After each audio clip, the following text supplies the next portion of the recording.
João 16, verso 20 diz assim: Digo que certamente vocês chorarão e se lamentarão, mas o mundo se alegrará. Vocês se entristecerão, mas a tristeza de vocês se transformará em alegria. Existe em nosso meio uma teologia que prega que nós estamos livres dos sofrimentos dessa vida, mas não é isso que a Bíblia diz. Jesus falou que nós choraremos e nos lamentaremos. Enquanto muitas pessoas no mundo estão aparentemente alegres e felizes, nós enfrentamos lutas e provações. Mas Jesus nos garante que a nossa tristeza se converterá em alegria. Desde o Antigo Testamento que essa aparente contradição confunde a mente dos servos de Deus. Asaf diz no capítulo 73 de Salmos que quase desistiu da fé quando comparou a sua vida com a situação de quem era infiel a Deus. Ele percebeu que sofria muito mais do que aquelas pessoas que não tinham nenhum temor. Mas o salmista diz que quando entrou na casa de Deus, ele refletiu sobre o fim que eles terão e por isso continuou firme na sua fé. Temos que entender que a vida que vivemos agora é muito breve e é somente uma prova para definir onde vamos passar a eternidade. Vamos passar aflições aqui, mas depois disso vamos desfrutar da vida eterna na presença de Deus.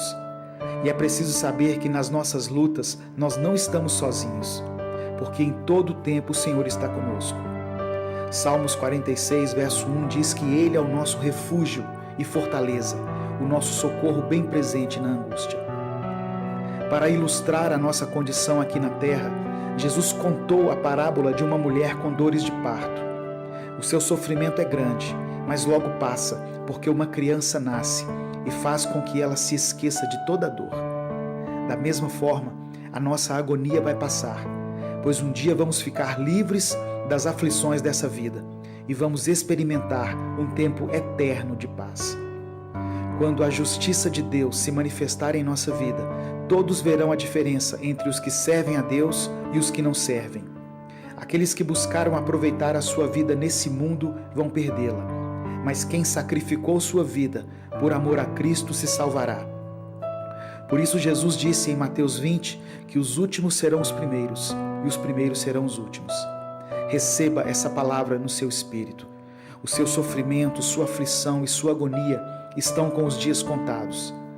Deus tem reservado um tempo de alegria e satisfação que vai preencher os nossos corações. Jesus disse: agora é hora de tristeza, mas eu os verei outra vez, e vocês se alegrarão, e ninguém tirará essa alegria de vocês. E Apocalipse 7,17 diz: porque verdadeiramente o nosso Deus limpará dos nossos olhos toda lágrima. Eu quero orar por você. Senhor, que cada pessoa que ouvir essa mensagem possa tomar posse da Tua palavra. Sabemos que o Senhor tem reservado para nós um tempo de alegria e paz. Nos perdoe porque muitas vezes agimos como Asaf. Nos comparamos com as pessoas que não têm a Deus e invejamos a vida que elas levam. Mas hoje entendemos que o que está reservado para nós é muito maior e muito melhor do que qualquer outro tesouro desse mundo. Eu oro em nome de Jesus. Amém. Deus te abençoe. Eu sou Edivaldo Oliveira e esse foi mais um Minuto com Deus.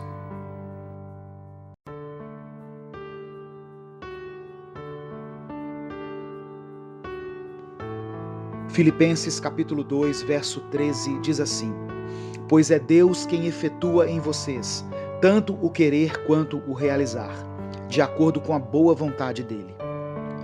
Deus está agindo na sua vida, mesmo que você não esteja vendo ou percebendo esse agir. Muitas vezes nós não temos paciência para esperar a ação de Deus. Ficamos ansiosos, queremos que em todo tempo aconteça algo diferente e grandioso conosco, sendo que o maior presente que poderíamos receber de Deus, nós já recebemos, que é a salvação em Cristo. Mas passamos a vida inteira correndo atrás das coisas deste mundo. Deus opera, na maioria das vezes, em silêncio. Paulo escreveu aos Filipenses para que eles não ficassem ansiosos, mas que levassem os seus pedidos a Deus, pela oração e súplica, com ação de graças. Temos toda a liberdade de nos achegarmos a Deus e pedir o que desejamos que aconteça, mas façamos isso com o coração grato pelo que Ele já tem nos dado. Aprenda a confiar em Deus. Não se desespere diante dos problemas que tiver de enfrentar. Se a sua bênção ainda não chegou, ou se o seu milagre ainda não aconteceu, não quer dizer que Deus se esqueceu de você, ou que Ele te abandonou. Temos que ter a consciência que Deus sabe o que é melhor para nós, e Ele sabe qual é o momento certo de agir. As pessoas dizem que Deus tarda, mas não falha. Isso não é verdade. Ele não tarda, Ele chega no momento certo. Nós é que somos impacientes e queremos que as coisas aconteçam do nosso jeito e no nosso tempo. Quantas vezes na nossa vida fomos obrigados a dar alguns passos para trás ou a abandonar temporariamente os nossos planos, sem entender qual é o propósito disso? Saiba que Deus está no controle de tudo. Confie no Senhor. A nossa visão das coisas é limitada, mas Deus não vê somente o nosso presente. Ele enxerga o futuro e está nos guiando por um caminho muitas vezes tortuoso aos nossos olhos, mas que certamente é o melhor. Se Deus já disse para você se aquietar, não adianta querer fazer as coisas do seu jeito. Eu creio que Deus pode transformar as circunstâncias ao nosso redor. Ele pode reverter a maldição em bênção. Ele pode nos sustentar em meio aos desertos da vida. Por isso tenha fé. O Senhor é contigo e Ele tem um plano maravilhoso, um propósito eterno para você e para a sua família. Eu quero orar por você. Senhor Deus, eu te peço que tire de nós toda a ansiedade e toda a preocupação que tem tirado a nossa paz. Que cada um que estiver ouvindo essa mensagem tenha a sua fé renovada, para que possa descansar nas suas promessas. Que saibamos andar pela fé e não por aquilo que vemos ou sentimos.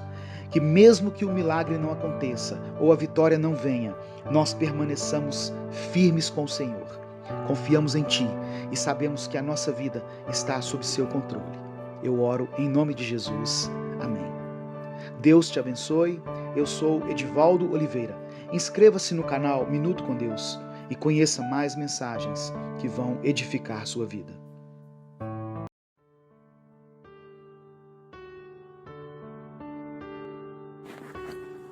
Mateus capítulo 8, versículos 24 ao 26 diz assim: E eis que no mar se levantou uma tempestade, tão grande que o barco era coberto pelas ondas. Ele, porém, estava dormindo. E os seus discípulos, aproximando-se, o despertaram, dizendo: Senhor, salva-nos, que perecemos. E ele disse-lhes: Por que temeis, homens de pouca fé? Então, levantando-se, repreendeu os ventos e o mar, e seguiu-se uma grande bonança. Muitas vezes Deus permite que passemos pelas tempestades em nossa vida. Mas saiba que em tudo Deus tem um propósito. Nada acontece por acaso. Quando Jesus está no nosso barco, nós podemos passar pelas tempestades com confiança.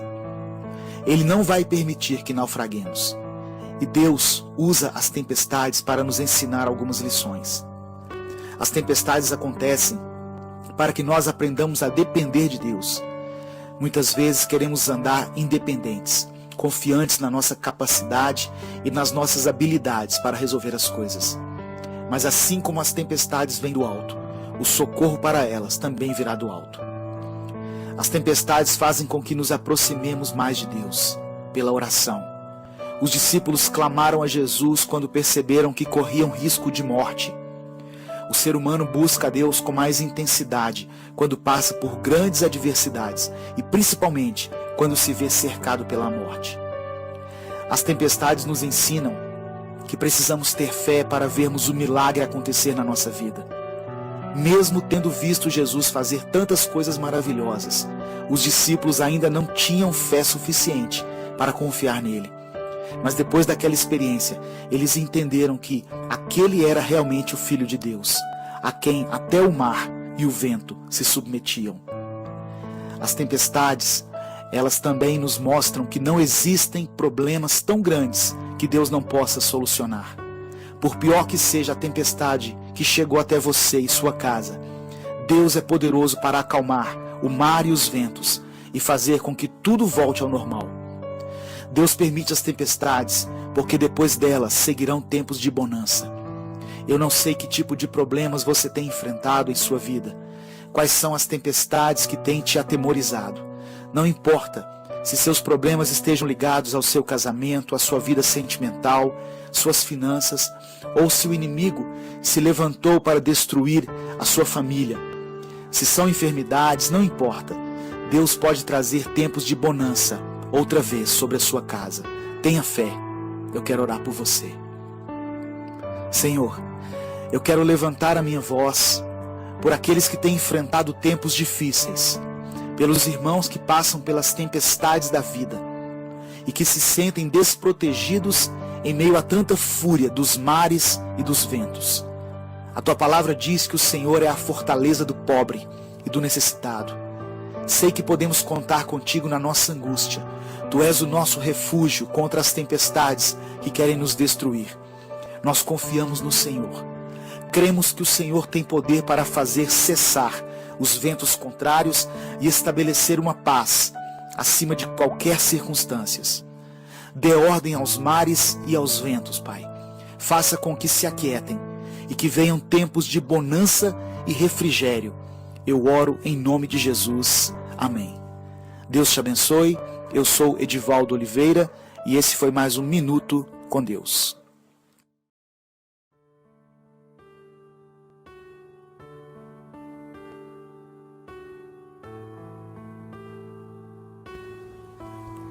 Salmos 37, versículo 4 diz assim: Deleita-te também no Senhor, e Ele te concederá o que deseja o teu coração. Esse salmo de Davi nos fala sobre a entrega que temos que fazer a Deus para que Ele cumpra o seu propósito na nossa vida. A palavra começa dizendo para não termos inveja daqueles que praticam a iniquidade. Você já teve a sensação de que as coisas dão certo para um monte de gente e nada acontece para você? Às vezes nós estamos procurando fazer tudo certo, nos afastando do pecado, orando, procurando ficar bem com as pessoas e mesmo assim temos levado uma vida pelejada em todas as áreas. O nosso dinheiro não chega nem no meio do mês, quanto mais no fim. Nossos relacionamentos são marcados por conflitos, brigas. São namoros que terminam e voltam, casamentos que sempre estão em crise. E aí você olha ao seu redor e vê pessoas na sua família que não estão nem aí para Deus e parece que tudo vai bem para elas. A prosperidade sem Deus não é duradoura. A Bíblia diz que em breve ela murcha e seca. Como eu disse, essa passagem fala da entrega. A parte mais dolorosa em relação aos nossos sonhos é quando Deus nos pede para entregar tudo para Ele. O verso 3 diz assim: confia no Senhor e faz o bem. Se você tem um sonho, lute para conquistá-lo, mas cuidado com os atalhos, que podem até parecer que são os melhores caminhos. Mas se você tiver que negar sua fé, se afaste deles. Faça o bem, faça aquilo que é correto. Sucesso é ter um sono tranquilo, livre de toda culpa e acusação. Outra coisa que chama a atenção aqui é o verso 4, que diz: deleita-te no Senhor e Ele concederá o que deseja o seu coração. Se nós agradarmos a Deus, Ele nos ajudará a realizar nossos sonhos. E o que agrada a Deus? Quando eu levo uma vida santa, eu alegro o coração de Deus. E também quando eu me disponho a cuidar daquilo que Deus mais ama, que são pessoas. Nenhum sonho pode ser bom se não abençoar outras pessoas. Um sonho onde só você ganha não pode ser um negócio de Deus. E para finalizar, o versículo 5 que diz: entrega o teu caminho ao Senhor, confia nele e Ele tudo fará. Nós temos uma maneira de ver as coisas, mas Deus tem outra. Enquanto a nossa visão limitada nos permite ver o agora e tentar prever o futuro, Deus contempla o nosso passado, presente e futuro. Ele nos conhece e sabe o que é melhor para nós. Podemos entregar nosso caminho a Ele, tendo a confiança de que Ele vai fazer o que for melhor. Eu quero orar por você. Senhor, cada pessoa que me ouve tem sonhos, projetos, desejo de crescer, de ter uma vida melhor em todas as áreas. Que nós possamos confiar no Senhor e manter a nossa integridade diante das ofertas tentadoras que vão contra os seus princípios. Que os nossos sonhos possam servir como um instrumento para abençoar a vida de muitas pessoas e não apenas a minha vida. Me dê coragem para entregar meu caminho ao Senhor, com a confiança de que o Senhor tem o melhor para mim. Eu oro em nome de Jesus. Amém. Deus te abençoe. Eu sou Edivaldo Oliveira e esse foi mais um Minuto com Deus.